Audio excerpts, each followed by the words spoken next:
Tidak memandang bulu, tidak pula melihat rupa. Kumpulan doktor kontrak yang merancang untuk mengadakan mogok selama 3 hari bermula hari ini tidak bergancak daripada keputusan mereka untuk meneruskan tindakan itu.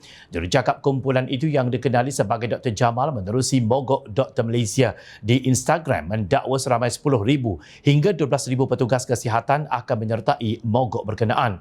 Kami sudah hilang kepercayaan terhadap Kementerian Kesihatan KKM dan ahli politik yang menabur janji palsu. Doktor kontrak ialah pekerjaan mulia, bukan kuli, katanya. Ditanya sama ada mereka tidak bimbang jika berdepan tindakan akibat mogok berkenaan, Dr. Jamal berkata tiada tindakan akan diambil jika doktor kontrak mengambil cuti sakit atau cuti kecemasan. Pengarah Kesihatan Negeri dan hospital di seluruh negara pula diarah berada dalam keadaan berjaga-jaga sebagai persediaan sekiranya kumpulan doktor kontrak meneruskan rancangan mengadakan mogok. Menteri Kesihatan Dr. Zaliha Mustafa berkata pemantauan akan dilaksanakan Kementerian Kesihatan KKM di fasiliti kesihatan bagi memastikan perkhidmatan berjalan seperti biasa. Dari segi pelan kecemasan, kita buat juga pemantauan dan pengarah Kesihatan Negeri serta hospital dalam mood berjaga-jaga, katanya dalam satu kenyataan semalam. Melalui akaun Instagram Mogok Dr. Malaysia setakat semalam, mereka berancang meneruskan mogok berkenaan dengan mengambil cuti sakit dan cuti kecemasan tetapi tidak membabitkan perhimpunan. Dr. Zaliha menegaskan memahami kesukaran yang dialami golongan berkenaan, namun mogok bukan penyelesaian. KKM ada mengeluarkan peringatan kepada doktor dan mengingatkan mereka mengenai kepentingan perkhidmatan kesihatan, katanya. Mogok Dr. Malaysia adalah langkah protes terhadap sistem tidak adil dan gaji rendah dalam sektor penjagaan kesihatan awam. Kumpulan itu juga memberi amaran kira-kira 3,000 doktor kontrak akan meletak jawatan daripada KKM secara berperingkat. Mogok Dr. Malaysia juga mengingatkan kepada mana-mana pihak termasuk pegawai perubatan kanan untuk tidak mengugut doktor kontrak yang mahu menyertai mogok selama 3 hari. Menerusi Instagram mereka, kumpulan itu mendedahkan ada doktor kanan cuba menekan doktor kontrak untuk tidak terbabit mogok bagi menuntut hak lantikan tetap. Pihak kami akan membuat laporan polis di seluruh negara terhadap mana-mana doktor pakar yang terbabit kes ugutan seperti ini. Tolong hantarkan nama kepada admin Mogok Dr. Malaysia dengan bukti tangkap layak. Kami akan memastikan pakar perubatan yang terlibat dalam ugutan dikenakan hukuman setimpal, katanya.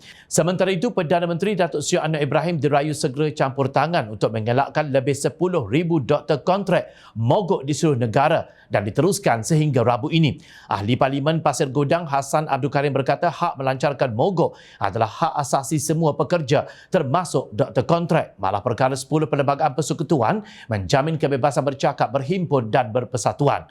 Doktor-doktor kontrak berkenaan kecewa kerana masalah lantikan ke jawatan tetap belum diselesaikan meskipun sudah berlanjutan selama 7 tahun.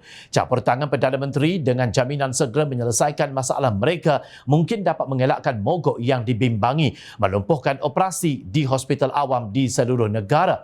Perdana Menteri perlu mendengar protes mereka bahawa wujud amalan diskriminasi dan penindasan ke atas doktor kontrak, katanya melalui kenyataan hari ini. Bom jangka kini meletup. Tahap kesabaran manusia ada batasannya. Ketika mereka diam dan teruskan tugas tanpa melawan, mereka tertekan dan ditekan dengan arahan yang sangat tidak saksama. Kekurangan staf, beban tugas yang menggila, bayaran tidak setimpal dan pelbagai alasan lain yang tidak diendah. Akhirnya ramai yang sanggup meninggalkan kerjaya yang dicintai. Tatkala ada kumpulan staf perubatan melawan, mereka pula diancam. Sebelum ini ada dialog dengan Menteri KKN pun tiada hasil yang konkret, hanya sekadar janji kosong ahli politik. Bila perancangan mogok, mereka diancam tindakan tak tertib oleh pihak atasan.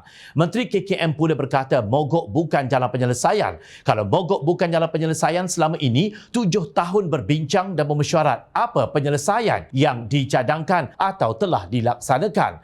Menteri dan kementerian tolonglah berlaku jujur dan terus terang apa sebenarnya yang telah terjadi. Kalau tidak mampu, tunjukkan data dan fakta, bukan sekadar janji dan komitmen penyedap hati. Tolonglah KKM tuntaskan hal ini dengan penuh rasa jiwa suci, ikhlas dengan semangat reformasi yang dilaungkan kononnya membela nasib rakyat bawahan dan pembayar cukai.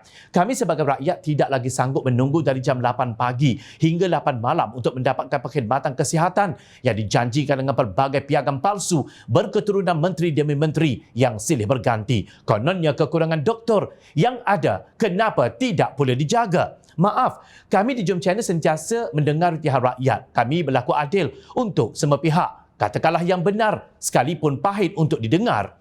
Kerajaan dan menteri yang membantu rakyat menjadi sebutan gah, yang hanya sekadar berslogan dan berpiagam, bakal kami sanggah dan sila undurkan langkah.